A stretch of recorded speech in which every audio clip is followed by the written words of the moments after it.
Alors, sans plus attendre, on va commencer pour ceux qui sont arrivés à l'heure. Tsuyan, il faut qu'on essaye toujours de commencer à l'heure. Top, on commence. On revient après la digression de la semaine dernière pour le shiur de Purim. On va essayer de se remettre dans le contexte de Sefer Shoftim. On était en train d'étudier à propos de Shimshon. Shimshon Agibor. Shimshon apparaît après Boaz. Qui était Boaz? On avait fait un shiur entier sur Boaz extraordinaire, d'après la Gemara de Baba Batra Tzadi Aleph, qui disait que Boaz, il avait beaucoup d'enfants, beaucoup de garçons, beaucoup de filles, 30 garçons, 30 filles, à chacun il a fait un michté extraordinaire, il n'a pas invité Manoah. Il s'est dit, moi, Boaz, je suis issu de la tribu d'Yehuda. La malchoute que je suis en train maintenant de préparer, la royauté qu'on est en train bientôt d'établir, tout ce qui se passe dans Sefer Shoftim, c'est en vue d'établir la royauté. On n'aura pas besoin de Dan. Dan, Yarud Sheba Shvatim, c'est le dernier, mais Asef Lecholam Mahanot Letzivotam Baïsaou, c'est celui qui n'a pas de il n'a pas de Harid Vetikva, il n'y a pas de Atid avec lui, il n'a pas invité Manoah. Juste après, qu'est-ce qu'il y a eu? Le Malhar s'est dévoilé à qui? Madame Manoah. Il lui a dit, Madame Manoah qui était de la tribu de Yehuda. Elle lui a dit, tu vas avoir un enfant, il va être nazir. Shiur dernier, on avait expliqué pourquoi Shimshon devait être nazir. Entre autres, on avait dit, à la hauteur de l'intensité de ses forces, il avait besoin de contrebalancer l'intensité. De peur, c'est quelque chose qui est vraiment propre au temps des Shoftim. Vous voyez, il y a quelqu'un, c'est très courant. On voit parfois des génies, quand ils sont tout seuls, c'est un exemple, ils sont un peu docteur Maboul. Parce qu'il n'y a rien pour les cadrer. Il n'y a ni à droite ni à gauche. Ils sont docteur Maboul, avec la coiffure et tout. Ils sont zinzin. Mais pourtant, ils sont génies, mais ils sont zinzin. Tu les mets dans une équipe, la cohésion, le fait qu'ils soient talonnés de droite et de gauche, Zami Yacher Otam, ça les rend plus droits. Ça minimise, c'est-à-dire qu'on va pouvoir encore profiter de son génie, mais avec les effets secondaires bien moins amoindris. Extravagant. Pourquoi? Parce que le fait d'être au contact des autres, ça équilibre. Alors si c'est vrai pour le Yahid, c'est vrai pour le particulier, pour la Ouma, c'est Kal Vachomer.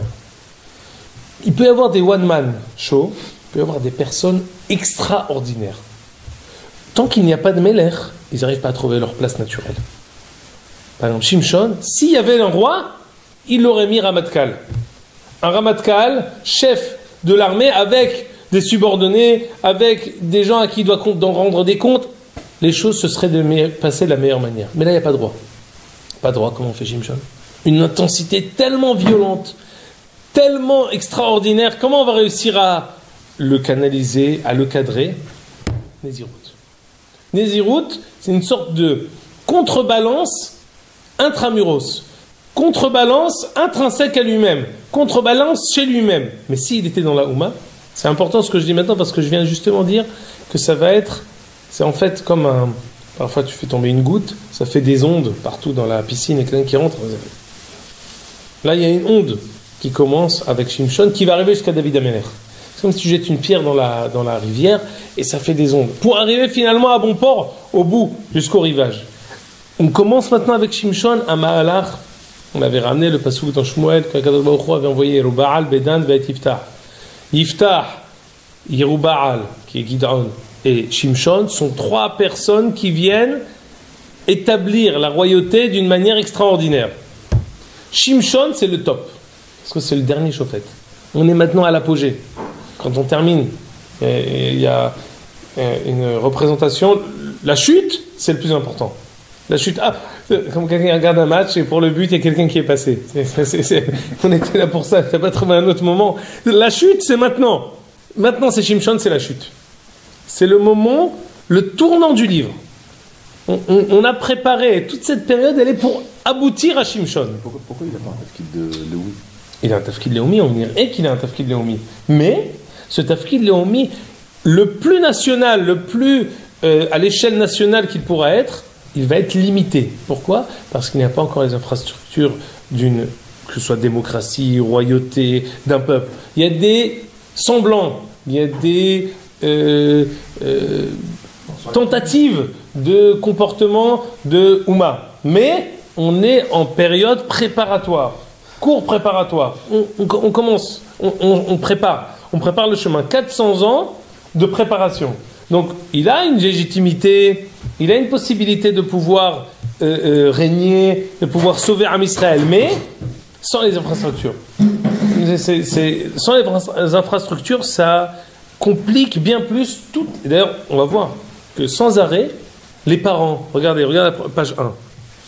Lorsque les parents sont partis voir parce que le malach est parti voir les parents de Shimshon pour lui dire vous allez avoir un enfant, alors ils lui ont dit mais comment tu t'appelles, cher malach, comment tu t'appelles? Ça veut dire quoi? Ils ne comprennent pas. Ils n'arrivent pas à affilier, à mettre dans un contexte. Dans quel contexte Shimshon il arrive? Regardez là où j'ai souligné. Manoah, ils ont dit au malach, comment tu t'appelles? C'est quoi, comment tu t'appelles? Le nom d'un malach, c'est quoi? C'est sa mission, son rôle. Il dit non, je ne vous dis pas. Ça reste mission secrète. Je ne peux pas vous dire. Pourquoi? Parce que on est comme dans une période préparatoire où les choses, elles sont en gestation. La gestation d'un bébé, elle est dans le ventre. On ne voit rien. Quand il grandit, tu le vois grandir. Les choses que tu vois. Quand il est en gestation dans le ventre, il se passe énormément de choses. De rien du tout, il devient finalement un beau bébé. C'est quoi? La gestation. C'est Kol Kamous. C'est Péli. C'est la gestation de la malchoute. À tel point qu'ensuite, on va voir ce qu'on a lu déjà il y a 2 semaines, il y a 3 semaines, que il va faire certaines choses. Shimshon, ses parents, ils ne vont pas comprendre. Pourtant, le malach leur avait parlé de ça, il ne va pas leur dire. Parce qu'ils ne vont pas comprendre. Shimshon sait déjà que même ses parents ne vont pas comprendre ce qui va se passer. Il y a ici une nouvelle ère qui arrive, qui n'est pas encore perçue par tout le monde. La femme qui va chercher. La femme qui va aller chercher. C'est ce qu'on va voir tout à l'heure. Maintenant, une seconde. Autre chose. Boaz, il a eu 60 enfants. On a dit, tous sont morts de son vivant. La Gemara a dit, tous sont morts dans son vivant. Et sur ça, a dit le dicton, c'est mieux un bon que 60 pas bons. Regardez ici dans la Gemara Batra, page 2. On va revenir ensuite au psuki, mais juste pour pouvoir mettre le contexte. Page 2, c'est dans le verso, mon ami. Page 2, regardez, on a déjà lu cette Gemara de Batra Tzadi Aleph Amoud Aleph, donc on va lire directement là où j'ai souligné. Tana, on dit qu'il avait beaucoup d'enfants, ils les a tous mariés. Tana vekulan metu behayav. Baïnouda amre inche, c'est le dicton commun. Behayecha de yalad tashitin, shitin la malach. Irpal veolid had de mishitin zariz. Tu peux en faire 60? Pourquoi? Et la malach, ça va rien donner. Et tu peux en faire un qui va perdurer après ta mort, et c'est de lui que tout va sortir. Les meshitin. Un de 60. Had de mishitin. Un, mais à part des 60, et de lui tout va sortir. Ici, le Rashbam, regardez là où j'ai souligné, il y a 2 pirouchim, c'est très important, ces 2 pirouchim là, parce que c'est exactement ce qu'on va étudier aujourd'hui. De qui il s'agit? Tu peux en sortir un, et lui, de lui tout va sortir. C'est qui ce un? Après Boaz, c'est qui? Chez Boaz, il en a fait 60. De 60, il n'y a rien qui va sortir, ils sont tous morts. Mais par contre, de un qui va sortir, ça va. Un autre qui va enfanter, ça va. On va. Pardon? Premier pirouche, dit Jérémie, il a fait me dit le Rashbam. Vaïnou Oved. Il est question de Oved. Boaz Merout, chez Olid Boaz Merout. C'est Oved que Boaz a mis au monde par le biais de Ruth. V'yatzamenu David Melech Israël. Ve'ika de Patrele. Deuxième pirouche, Shimshon. Des Zariz Mishitin de Yivtsa. Finalement, ce que Boaz a boudé Manoah et sa femme de ne pas les inviter, tu as boudé Manoah et sa femme en disant Pirda, Ahat, les deux sont stériles, il n'y a rien qui va sortir d'eux. Ben regarde, les 60, la compagnie que tu as mis au monde, il n'y a rien sorti d'elle. Par contre, de Shimshon, il dépasse les 60 enfants que tu as mis au monde. Que ce soit, je pense que les deux sont émettes. L'un ne contredit pas l'autre. De Boaz, il va y avoir 60 enfants. Mais le vrai aboutissement de la période de Boaz, c'est quoi? C'est ou Shimshon ou David. Et en fait, de dire ou Shimshon ou David, c'est la même chose. Parce que Shimshon ne va être qu'une période préparatoire à l'avènement de David ultérieurement. On va comprendre ça et c'est ça ce qu'on va voir aujourd'hui. On va reprendre la page 1 parce qu'on a besoin de se mettre dans le contexte et après on va pouvoir passer directement aux paroles du Hatam Sofer. Alors je lis ici la deuxième ligne que j'ai soulignée, c'est la fin du Perek Yud Gimel. Vatahel ruach Hashem lefa'amo b'mahanedan. Et le Malach et le Navi nous racontent que Shimshon a commencé. C'est quoi Vatahel ruach Hashem? Le souffle divin a commencé à s'éveiller en Shimshon. Ou alors le Malach a dit à Manoach et à sa femme, il commencera. Alors tout le monde va poser la question, je n'ai pas compris. Il va les délivrer ou il ne va pas les délivrer? Il va commencer, il ne va pas finir. C'est-à-dire quoi? Il va commencer. Mais c'est quoi la suite? Qui c'est qui va la faire? Ça, c'est juste une akadama, une introduction qu'on va reprendre à la prochaine page. Je lis ici quelques psukim qu'on avait déjà lus pour pouvoir entrer dans le vif du sujet. Shimshon est parti dans la ville de Timnat. Il a vu là-bas une femme issue des Philistins. J'ai vu une femme qui issue des Pélishtim, de la ville de Timnat. Je veux que vous intercédiez en ma faveur pour pouvoir la voir comme femme. Tu n'as pas trouvé une seule fille de tout Am Israël pour aller chercher une femme qui est issue des incirconcis, les Philistins. Je t'en prie, ne discute pas, cher papa, fais ce que je t'ai demandé, parce que c'est elle qui est droite à mes yeux, c'est elle qui me plaît. C'est elle qui me paraît juste pour le moment présent. Alors que les parents ne savaient pas que la raison pour laquelle Shimshon avait voulu se marier avec elle, mais Hashemhi, c'est Akadosh Baruch Hu qui lui a dit. C'est Akadosh Baruch Hu qui lui a dit que t'es Kitoana ou Mevakesh Pelishtim. Il décide de se mesurer aux Philistins qui oppressent Am Israël en faisant une ruse, en fomentant un complot, en réussissant à s'immiscer chez les Philistins pour pouvoir mieux les attaquer. C'est une note de la rédaction que le Navi nous dit, pendant que dans ces temps-là, les Pélishtim dominaient Am Israël. Shimshon et ses parents descendent à Timnat. Il passe à côté d'une vigne. Quand il s'approche de Timnat, il voit un lion qui rugit d'une manière féroce devant lui. Je sais pas si vous avez déjà vu un lion qui rugit. Soit par erreur, on s'est trouvé au zoo un vendredi après-midi et le lion a décidé de rugir. Je peux vous dire que même s'il y a une très grande distance, tu comprends, c'est comme dans les dessins animés où tu vois les cheveux qui vont en arrière comme du vent et tout ça, c'est quelque chose d'impressionnant. Veine kefir arayot shoeg likrato. Un arié sha'ag miloïra, c'est pas ce que vous dites. Le lion qui rugit qui n'a pas peur, parce que vraiment ça fait peur. Mis à part ce qu'on s'imagine parce qu'on l'a jamais vu, un lion qui rugit, c'est quelque chose d'impressionnant. Le cerf est assis ici, il est là.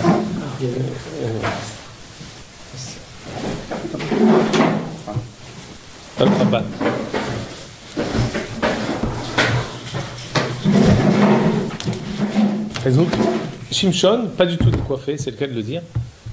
Il est bien sur ses, il est bien dans ses baskets. Regardez ce qu'il dit. Vatitzlah alav ruach Hashem. A reposé sur lui, il a été inspiré du souffle divin. Il l'a déchiqueté comme est-ce qu'il déchiquetait un simple et jeune chevreau.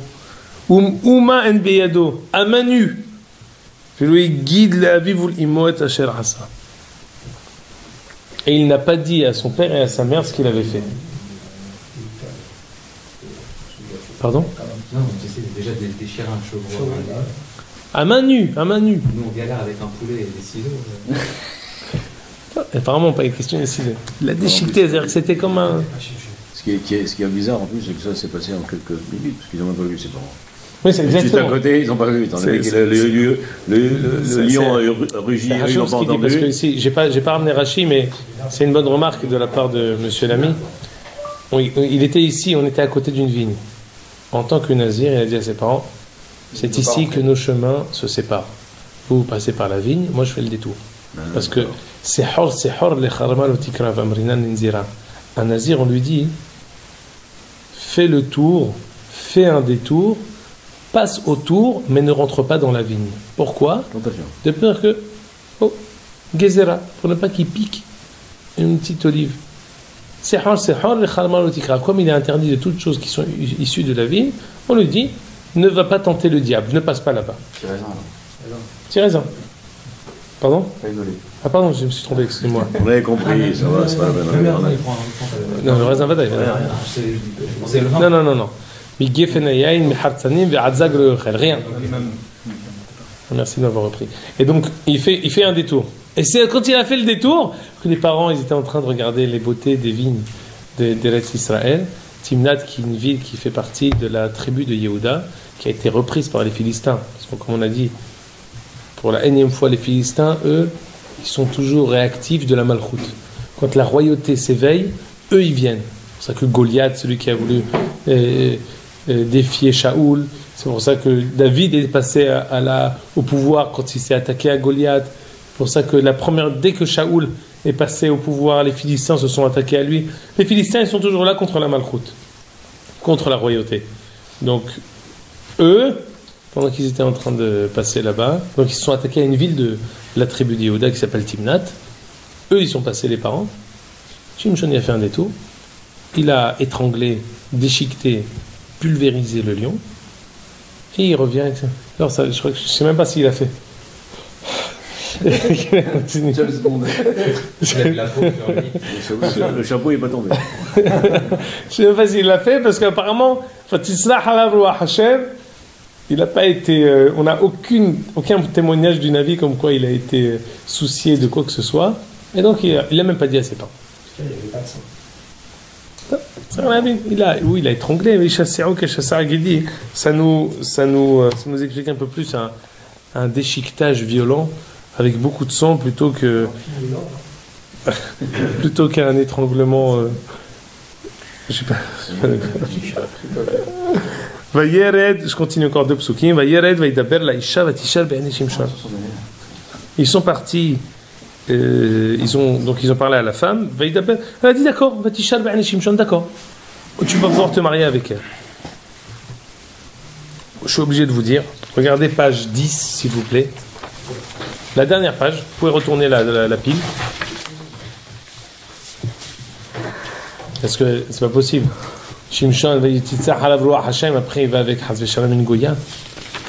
Pas correct quand même. Omer Rambam Perek Yud Gimel Milchot Isurei Bi'a. Halacha Yud Dalet. Al ya'ale al da'atcha chez Shimshon. Comment le Rambam le qualifie? Hamoshiach et Israël. Ne pense pas l'espace d'un instant que Shimshon, celui qui a sauvé Am Israël,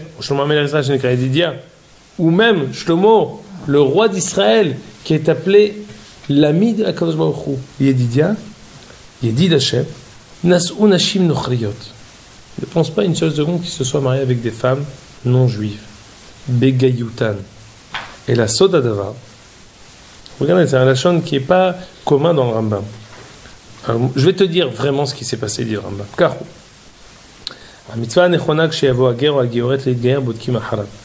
normalement, quelqu'un qui vient pour se convertir, on vérifie. On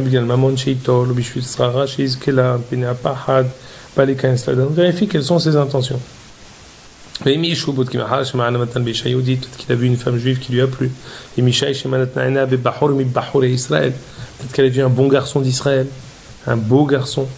Si on a vu que toutes ces choses-là, on n'a pas de raison qui soit apparente. Dans la Torah, on leur dit, vous savez, la Torah, c'est pas facile. C'est quelque chose qui est très lourd, très difficile à accomplir.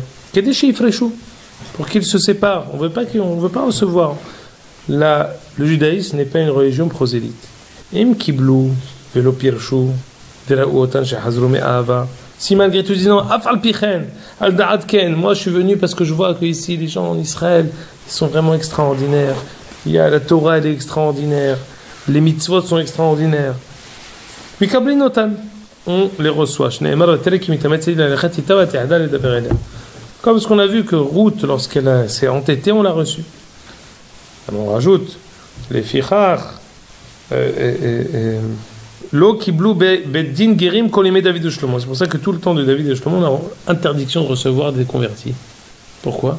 C'est facile de vouloir être converti quand on est au temps de Shlomo. C'est le roi du monde. Tout le monde vient pour recevoir la Chokhmah de Shlomo, pour voir le Beth Amikdash. On sait pourquoi tu viens. Tu viens pas pour les beaux yeux du judaïsme, tu viens parce que tu vois que tu as beaucoup à gagner. Très bien. Vous savez, jusqu'à aujourd'hui, en Amérique du Sud, il y a un harem, par exemple au Venezuela, qu'on n'a pas le droit de recevoir les guérims. Interdiction de recevoir qui que ce soit qui se convertit. Pourquoi? Parce qu'au Venezuela, la majorité des juifs sont très aisés et beaucoup de grandes industries et grands pôles de l'économie sont chez les juifs. Donc il y a le stéréotype que juif c'est la réussite. Et donc ils ont dit interdit. Si quelqu'un de là-bas veut se convertir, il doit venir en Eretz Israël ou aller dans un autre endroit. Pourquoi? Parce qu'il y a un harem. On excommunie toute personne qui reçoit aucun converti en Amérique du Sud, dans chaque pays. Je ne sais pas s'il y a une différence entre le Brésil, l'Argentine et le Venezuela. Mais en tout cas, en Venezuela, c'est Edouard. Le Caracas, c'est le grand rabbin là, de Venezuela, le Rav Yitzhak Cohen, et un talmid de Rabbi Shalom. Il nous a raconté ça. Il dit, on n'a pas de guérin. Je suis grand rabbin sans guéroute. Pas de guéroute parce qu'on n'a pas le droit. C'est mon prédécesseur et mon prédécesseur, celui qui on ne reçoit pas de guérin. S'il y a vraiment quelqu'un qui est sincère, il dit écoute, nous on ne peut pas. Si tu veux, va en Israël. S'il est sincère, c'est l'homme Chanel. Non, Alcool panim. Alors, et quoi? Sans rentrer encore dans les détails, tout ça, il y a une suite, peut-être qu'on le fera plus tard. Mais les femmes avec qui Shimshon se mariait étaient juives, elles ont été converties, Kaddad et Kaddin. On fera les tenants et les aboutissants ultérieurement. Très bien. Donc nous, parce qu'on a vu qu'elle s'est mariée avec elle, donc j'étais obligé de vous dire qu'elle s'est mariée avec elle alors qu'elle était juive. Ok, on continue. Maintenant on revient au pasouk, dans la page 1. Yashov miyamim le karta. Le Midrash nous dit, un an après, il passe au même endroit. Il est avec cette femme, il passe au même endroit où il a eu ce duel avec le lion. Il est parti voir si le cadavre du lion était toujours là-bas. Il voit là-bas une ruche, une horte d'abeilles qui sont dans la guévia du harrier, dans le cadavre, dans le corps du lion. Et il y avait aussi du miel. Il l'a pris de sa main. Il a goûté. Il parti voir ses parents. Il leur a donné, ils ont goûté. Il leur a toujours pas dit que ce lion, ce miel-là, est issu de ce même cadavre que un an auparavant il avait tué. Ça aurait été intéressant qu'on continue. Qu'est-ce que ça veut dire? Pourquoi il n'aura pas dit d'abord? Pourquoi ensuite il revient au bout d'un an et il y a ce miel-là? Qu'est-ce que ça veut dire? Qu'est-ce que ça vient nous apprendre?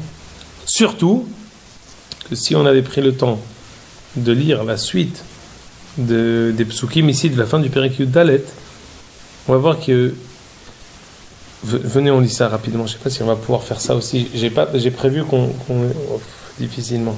Venez, on continue à lire quand même, comme ça sera la deuxième fois la prochaine fois. On continue page 1, je fais les psukim, pasuk yud. Donc il a fait là-bas. Pardon.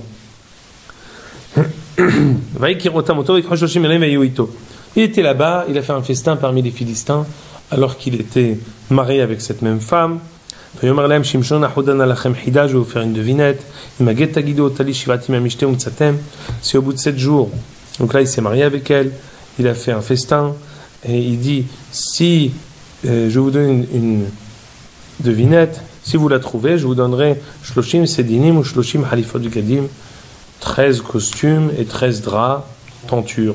Sinon, c'est vous qui me donnerez ça. Vas-y, donne. On est d'accord avec ce pari. Donne-nous la devinette, qu'on l'écoute.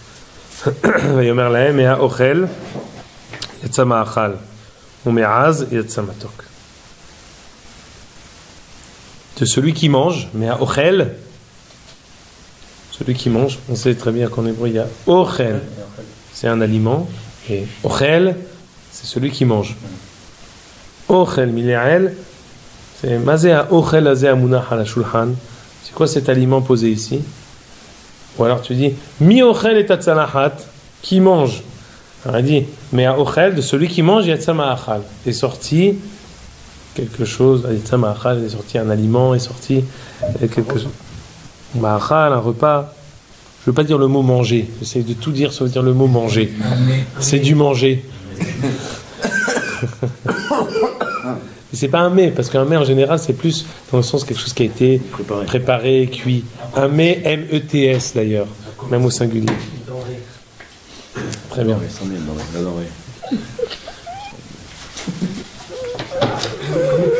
le monde dit de Bécherel. Au moins en école française.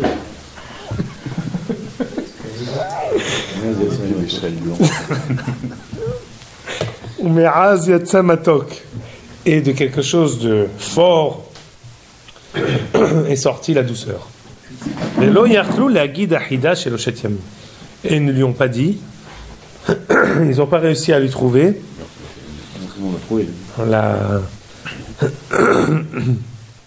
pardon, ils n'ont pas trouvé le pitaron ahida, c'est-à-dire quelle était la solution. Le 7e jour, les se sont tournés vers la femme de Shimshon. Pati et Tisher, séduis-le.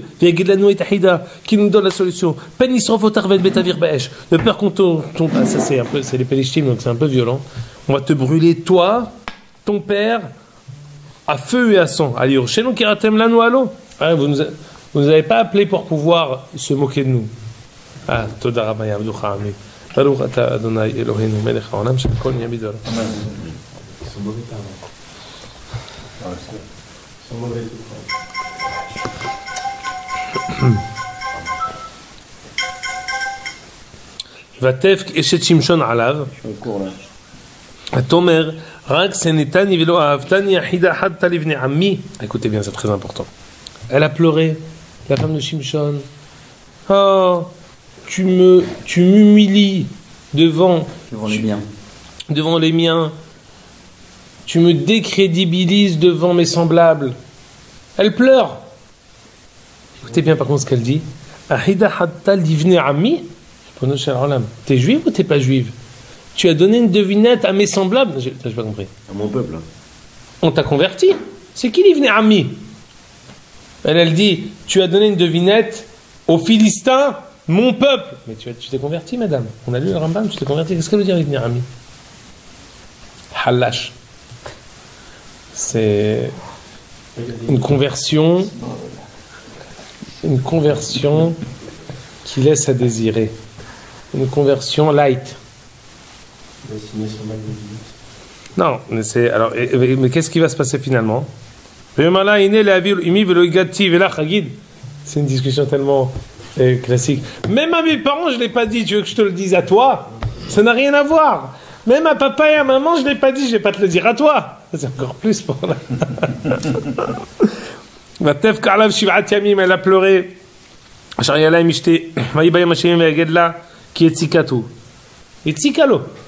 Elle l'a harcelé. Donc finalement, il a lâché la bride. Il a vu qu'elle ne lâchait pas la bride, alors lui, il a lâché le morceau. Et donc, elle a dit la solution. Avant le coucher du soleil, Ma matok middevash ou ma azmeari. On sait. Tout est truqué. On sait finalement c'est quoi la solution. Qu'est-ce qui est plus doux que le miel et qu'est-ce qui est plus fort et intense que le lion? Si ce n'était que vous avez harcelé ma femme, l'ometzatem hidati, vous n'aurez jamais trouvé ma devinette.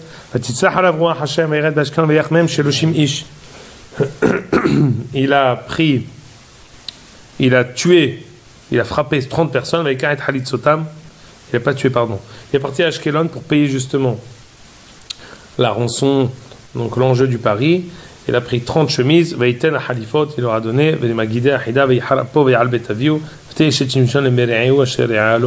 il a laissé, il est parti, il a lâché. Alors, Adkan, j'étais obligé de lire pour qu'on ait un contexte. Maintenant, on va partager notre étude en deux. D'abord, le rapport entre Shimshon et David, parce que j'imagine que aucun de vous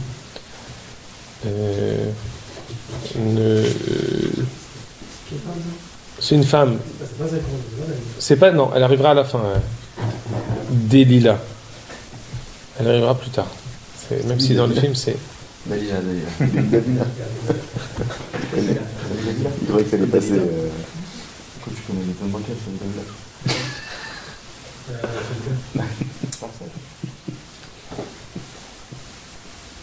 Donc d'abord il faut comprendre le lien.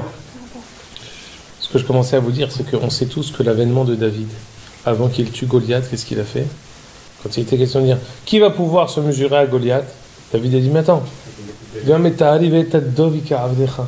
moi à main nue j'ai tué un ours et un lion. Ah donc lui aussi un lion. C'est-à-dire, il faut comprendre, le rapprochement est flagrant. Le fait qu'on les actes pour lesquels il se vante pour pouvoir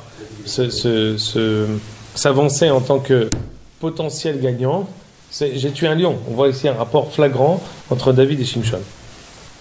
Et ensuite, la deuxième partie, c'est quelle est toute cette histoire-là de la devinette et ensuite ce que ils ont fait avec la femme et qu'ils ont réussi, il n'a pas réussi à la convaincre, elle l'a convaincu.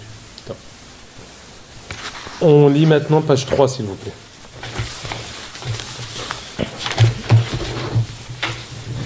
Écoutez ce Hatam Sofer. Ce Hatam Sofer, il apparaît, merci, dans la Haftara de Parashat Naso. Regardez ici, le Hatam Sofer s'appuie sur ce langage-là que je vous ai fait remarquer.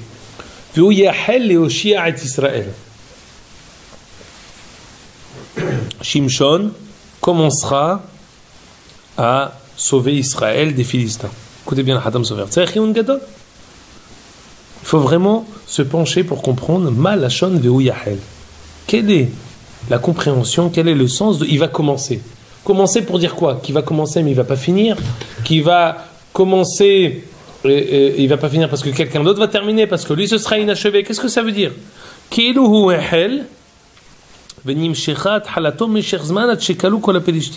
Comme s'il avait commencé et que ça avait continué jusqu'au moment où, c'est-à-dire il commencera au futur. Mais quand est-ce que ça se termine? De quoi s'agit-il? Les Otomeret Aharav, les Eno, Aharav et Rimourosh, Vehrivu Mishkan Shilo. On aurait pu croire qu'il va commencer, il va terminer. Non, c'est faux, parce qu'ensuite, on sait bien que les Pélishtim ont perduré, ils se sont révoltés contre nous à la fin du Mishkan Shilo. Hagar Hazro, Verimourosh, Vemitou Menechishon, Shaoul, ceux qui ont tué Shaoul et Jonathan. Ah, écoutez bien. David Amelech, Alav Shalom, Hu Ehel Vekila. Celui qui a commencé, c'est Shimshon.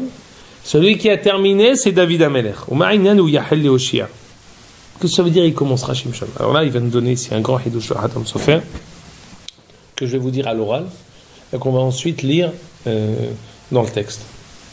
On a dit que Boaz a eu 60 enfants et rien sorti de lui. Mais il y en a un qui va sortir, qui va tout sauver. David. Shimshon. Les deux. Ça veut dire quoi? On sait que Elimelech, il avait 2 enfants, Mahlon et Chilion. Il a quitté Eretz Israël, on avait dit dans les shiurim précédents, ils sont tous morts. Mahlon et Chilion s'étaient mariés avec Ruth et Orpa, qui étaient les deux de notre Moaviot, elles n'étaient pas juives. Quand elles sont revenues, Ruth, elle s'est convertie. C'est marié avec Boaz, c'est sorti David. Orpa, qu'est-ce qui est resté d'elle? Ses parents. Shalom à l'Israël, Hazak ou Baruch, elle est partie. Orpa, Minachon, Oref. Elle a tourné la tête, elle nous a montré sa nuque. Elle est partie. C'est tout? Il y a eu quelque chose, il y a eu une suite avec elle? Le Midrash nous dit que lorsqu'ils ont capturé Shimshon, ils ont pris Orpa. Les Philistins, connaissant la force physique de Shimshon, se sont dit, il faut faire des enfants de lui. On va lui faire venir des femmes philistines. On va le forcer à aller avec elle pour qu'ensuite il mette au monde des enfants. Ces enfants-là seront L'armée. les giborés Pélishtim. Entre autres, comme nous dit Olivier, Goliath, issu de qui? Petit-fils, fils de Orpa. De qui? De Shimshon. Regardez ici, on va le lire. Omnam כבר כתבתי קצת מזה. יעקב אבל שלום ראה נחש. On avait dit ça aussi dans le premier shiur sur Shimshon, que Yaakov a comparé Dan au serpent. Un serpent, il donne une morsure et il fait tomber le cavalier qui est sur son cheval. Afalpi, chez Peshuto, qui peut chercher Pilabait chez Pelishtim. Mais comme לא לחינם סיים רוח הקודש שהוא אתך קיוויתי השם. כי שמשון היה כנחש הנושך איילה של החמצה. Il y a un midrash qui dit que la Ayala, la gazelle, quand elle accouche, la matrice, elle se ferme tellement qu'elle ne peut s'ouvrir qu'en recevant une morsure de serpent qui ouvre.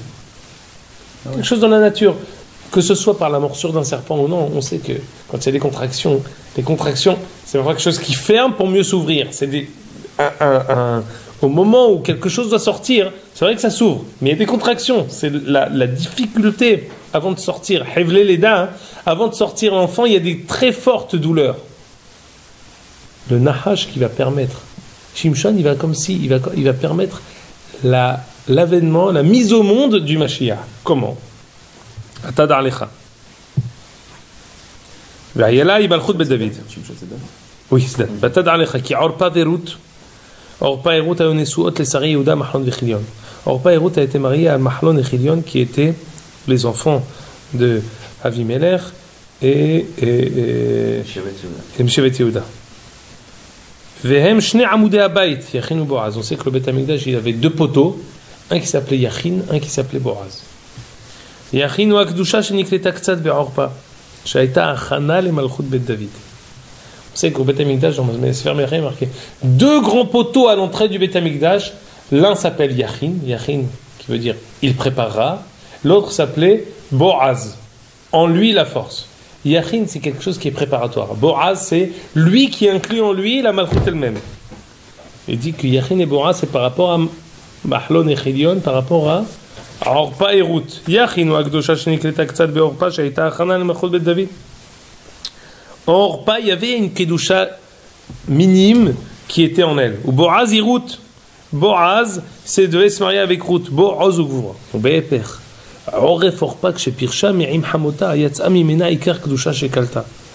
Lorsque Orpa a quitté sa belle-mère Naomi, l'essentiel de la kedusha qui était en elle l'a laissé.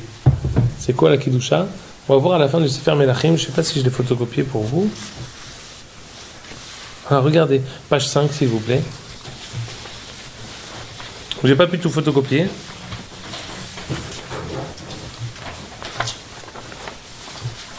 Regardez, page 5, c'est Shmuel Bet Perek Kaf Alef Pasuk Tet Zayin.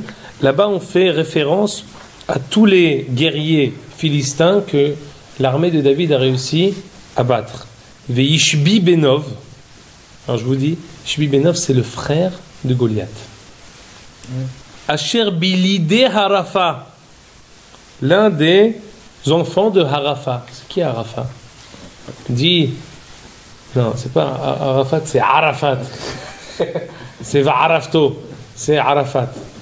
Mais c'est une bonne remarque que tu dis parce que Orpa, quand tu lui enlèves Samerhe, ça fait Harafa. Aïn, quand tu enlèves 75 quand tu enlèves 65 de 70, ça fait 5. Orpa, le Aïn, tu le rends He. Pourquoi on enlève 65? 65 c'est le gematria de Adnout. Adnout, Aleph, Dalet, Nun. Nun c'est 50, Yud 60, Aleph et Dalet 65. Quand tu enlèves la Kedusha qui était dans Orpa potentiel, ça devient Harafa. Qui elle a mis au monde cette Madame Orpa? Yishbi. Ce qui est Yishbi, c'est celui qui est le frère de Goliath. Goliath. Vishbi Benov Asher Bilide Harafa. On reprend le Hatam Sofer, page 3. Juste pour vous montrer. Venishar. Yatsa mimenu. Je reprends. Vous voulez faire Oref Orpa Kshepir Shameim Hamota Yatsa mimena. Car Kedusha, quand elle a quitté sa belle-mère, toute la Kedusha l'a quitté. Yatsa mimena Sameche Gematria Adnout. 65 qui est la valeur numérique de Akadosh Baruch Hu. Nishar Harafa. Ce sont les Giborim qui sont marqués dans Shmuel Bet Kafalev Kavbet. Yuldu le Harafa Beitaba Midrash de Haïnou. Le Midrash Rot dit Haïnou Orpa, Haïnou Harafa. Écoutez bien. Veniv'ala le Shimshon de Beta Asurim. Elle est partie avec Shimshon quand ils l'ont capturé. Veyalda Goliath. Elle a mis au monde Goliath. Vechol Yelide Harafa Shenaflo Beyad David. Écoutez bien. Umi Goliath. Smihat Malchut Bet David. Comment la Malchut de David, comment David, il est arrivé sur la scène de l'histoire? Par Goliath. Par Goliath, en ayant... Regardez page 4, je vous en prie.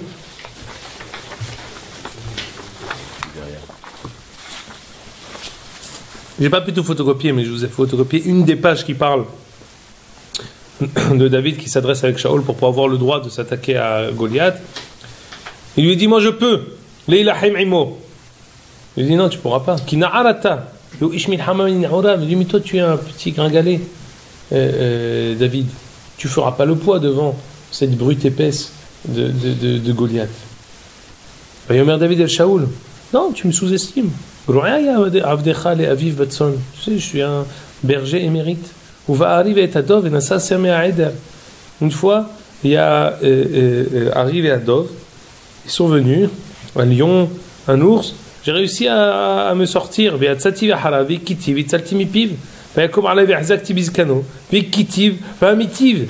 Quelqu'un a voulu s'attaquer à nous, je l'ai mis à mort. Dit David. Et cet incirconcis-là de Goliath, il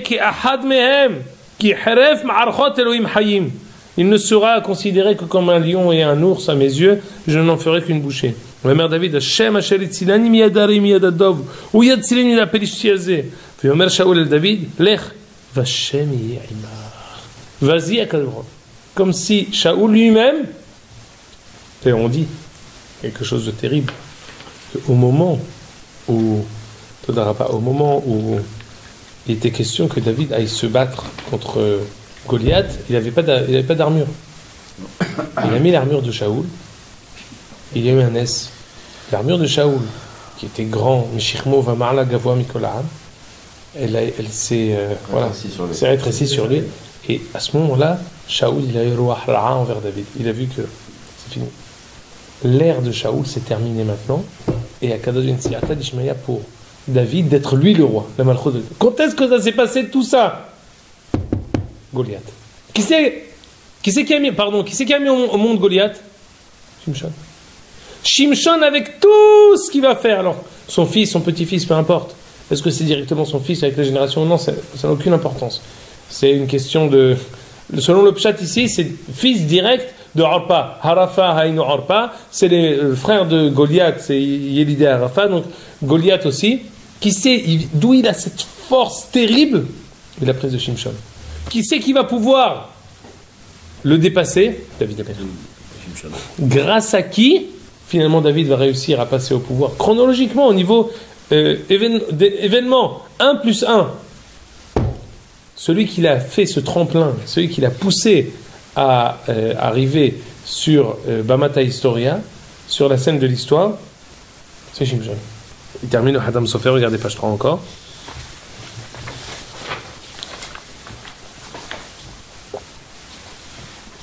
Omi Goliath, Smihat Malchut Bet David.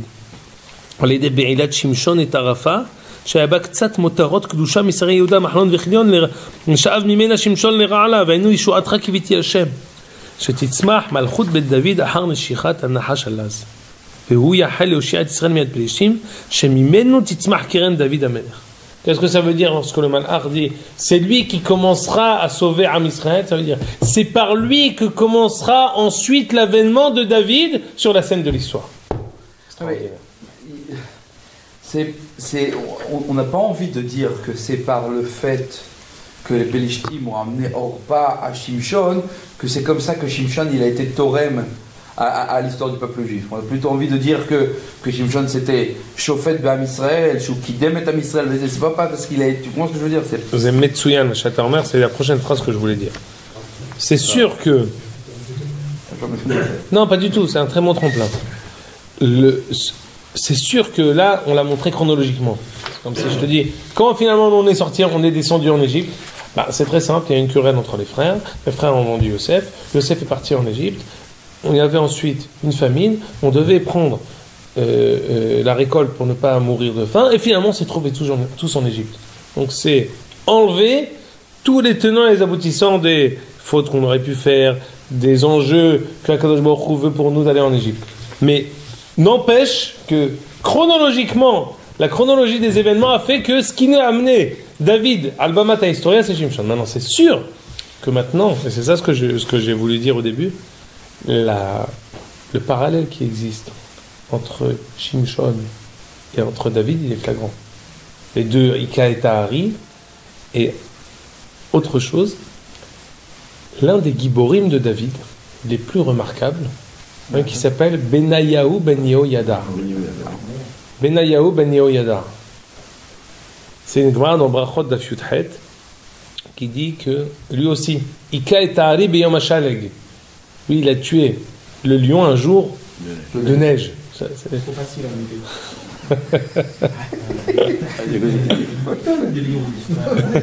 Du côté d'Ashkelon en plus. C'est ça ce qu'on veut essayer d'expliquer. C'est justement le tremplin que Jérémie nous a donné. Regardez dans la page 6, c'est une guérette du Rav Kook, très intéressante, qui nécessite beaucoup d'approfondissement, mais pour nous, dans le cadre de notre étude, on se suffira que de la lire et de la commenter brièvement. C'est une guérette qui a écrit au grand rabbin de Tibériade, qui lui a dit, écoute, tu as écrit quelque chose dans Sefer Oroth qui était étonnant pour moi, j'aurais voulu que tu expliques un peu plus. Et alors ici, le Rav Kook va expliquer ce qu'il a voulu dire. Il parle là-bas de le Rav Kook, de l'importance de la force physique dans le peuple, de l'intensité, de la force, de Gvura, Goufanit, qui doit exister, que le fait que le peuple doit être fort, doit être brave, doit être musclé, doit être intense, ça fait aussi partie de la Avodat Hashem. C'est pas quelque chose qui est c'est Goïm, c'est les Grecs, c'est non. Ça fait partie de la Avodat Hashem, ça fait partie de la totalité, de la globalité du peuple. Regardez ici, je vais vous lire. Ala Inyan Agvura chez Beorot. Ce que j'ai parlé dans le Sefer Oroth de la Gvura. Advarim Mefouarim chez les filles du Shatat chez Knesset Israël. Akol ou Kadosh Venizgav Laen Heker. Quand il est question de l'entité Am Israël, tous les détails sont. C'est comme si je vous dis l'or du Beth Amikdash. C'est comme si je vous dis le bois du Beth Amikdash. Un bois tout court, il peut avoir aucune kedusha. Quand il fait partie du Beth Amikdash, il prend une autre place. La bravoure toute seule, quand elle est liée à rien, elle a la place qu'elle a.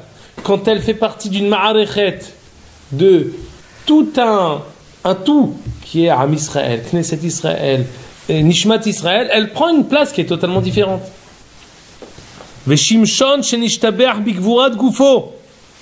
C'est la réponse à ta question, Jérémie. Shimshon, que Hazal ont complimenté, ont loué pour la force physique qu'il avait. Ou Kadosh Hashem. Vedan et Israël aviem chez Beshamaim. Venikral Shem chez la Kadosh Baruch Hu. Ça, c'est la Gemara dans Sota qu'on avait vu. Il est saint. Il a jugé Israël. Dan Yedin Amok et Ahadjefte Israël. Venikral Shem chez la Kadosh Baruch Hu. Shimshon comme Kishemesh ou Magen Hashem. מתוך הצורך הגדול שהתגברות הקדושה בעולם באחרית הימים כדי כנסת ישראל מוכרחת גם הגבורה הגופנית תתעורר ברוב כוח. À la hauteur de la Kedusha qui doit apparaître, la hauteur du Kéli qui doit la recevoir. On ne peut pas avoir une Kedusha extraordinaire pour un petit corps menu, rabougri, recroquevillé sur lui-même, plié en deux, qui fait de la peine. Non. À la hauteur de la Otzma de la Kedusha, on doit avoir un corps. Comme ce qu'on sait, on va bientôt commencer Pessah maintenant. On sait le Midrash qui dit sur Moshe Rabbeinu qu'il était grand comme un palmier dattier. Il était fort comme... Il n'y avait pas plus fort que lui pour monter le Mishkan. Parachat Shemini, on est cette semaine. Celui qui montait et démontait le Mishkan tout seul. Gibor comme Moshe. Pourquoi? Il n'y a pas plus grande Neshama dans toute l'histoire d'Israël que Moshe Rabbeinu. Donc à la hauteur de cette Neshama, il fallait un corps. Shimshon, pardon? C'est pas gentil pour les gens qui sont plus... Non, mais... non, mais mon Je n'ai pas pensé tout de suite, mais... C'est-à-dire tout de suite, je suis délimité. Du racisme. Mon cher ami,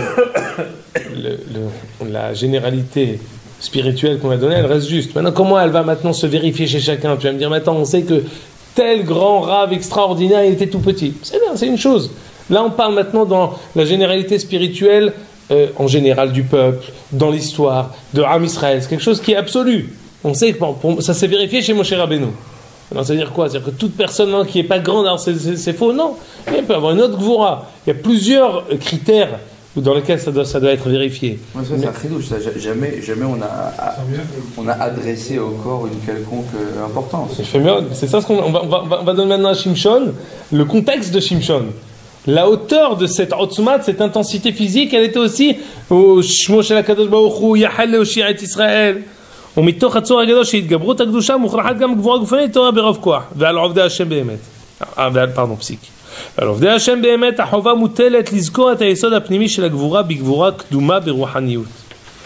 וכפיר האריות ששיסע שמשון, le lion que Shimshon a déchiqueté, הוא מכוון נגד הארי שהיכה בניהו בן יהוידע האיש החי. On dit בניהו בן יהוידע בן איש חי מרב פעלים מקבצאל. שהייתה כל עבודתו, גבורתו פנימית של קדושה בייחודי קודש נשגבים ונוראים מאוד, שלא הניח כמותו לא במקדש ראשון ולא במקדש שני. Il y a deux gvurot qui sont différentes, parallèles.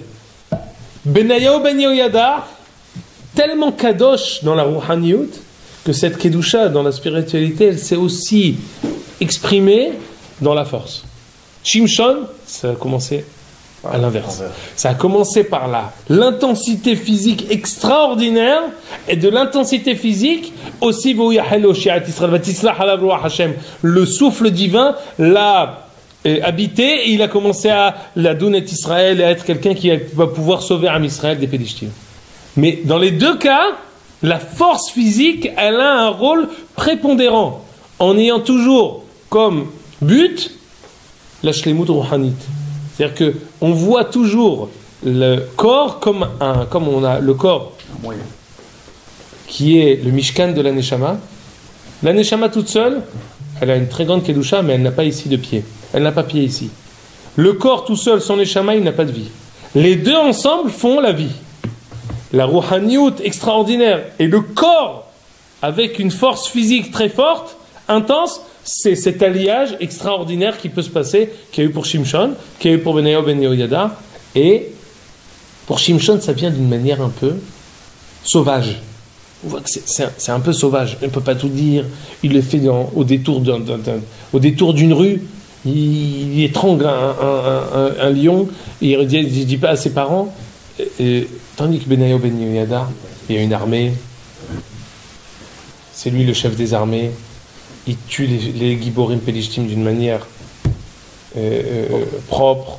Il est en même temps chef des armées. Tout est fait d'une manière organisée. Ce que Shimshon a commencé, cette onde-là va finalement arriver jusqu'à David avec Benayo ben Yehoyada, qui va être l'aboutissement. En passant par David, qui va être l'aboutissement de Shimshon, mais d'une manière metoukenet, d'une manière qui va être dans le bon chemin. Je ne passe pas par le deuxième étage pour arriver au premier. Je monte d'une manière graduelle pour pouvoir construire cette shlemut, cette intégrité extraordinaire du corps et de la neshama. Ça, c'est Shimshon qui arrive ensuite jusqu'à Benayo ben Yehoyada, qui était, regardez la fin,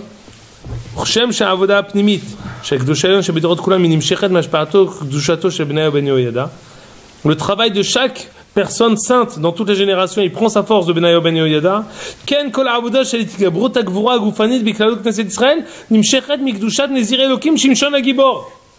Toute personne qui va essayer, en faisant les entraînements à l'armée, pour après repartir à la yeshiva, la force qu'il tient, il la tient Shimshon. On ne parle pas maintenant ici de la musculation tout court, non.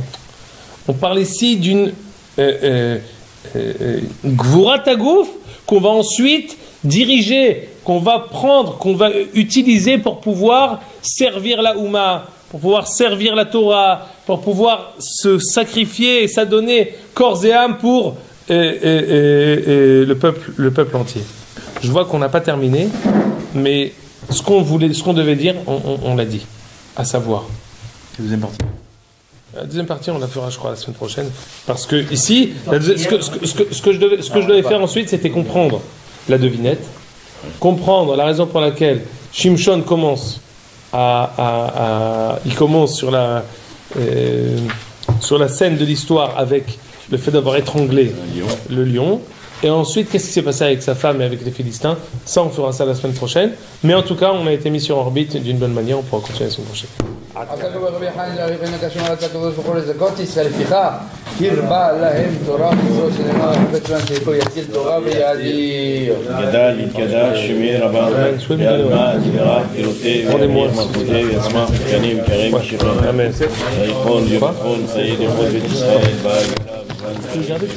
Amen.